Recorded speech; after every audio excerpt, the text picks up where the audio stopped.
Hello guys, kuha muna tayo ng tip about sa pagtatali. Start na natin.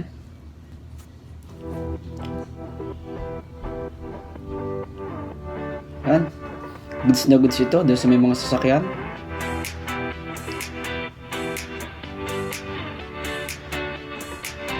Sa mga magkakamping, kailangan may dala lang kayong tali. Pwede nyo rin gawin to.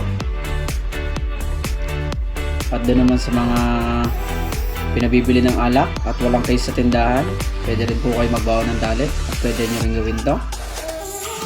At pwede rin itali nyo yung pagmamaoy pag nalasing na.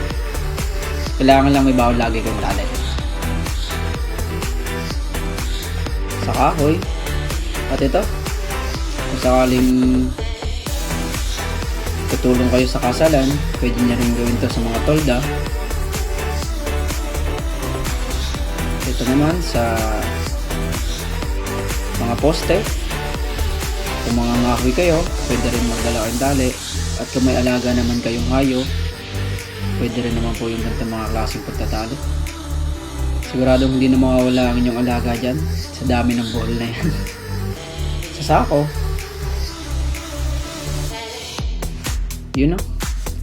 At sa grinder, para hindi pa kalat-kalat naman ang inyong cable, yan, pwede nyo rin pong gayahin itong ganitong klase ng pagtatali. Yan, sasabit na lang yung grinder.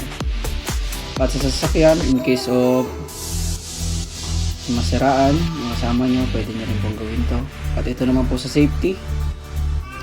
Yan, in case of aakit kayo na matataas sa lugar, pwede naman yan. Yan, goods. Galing.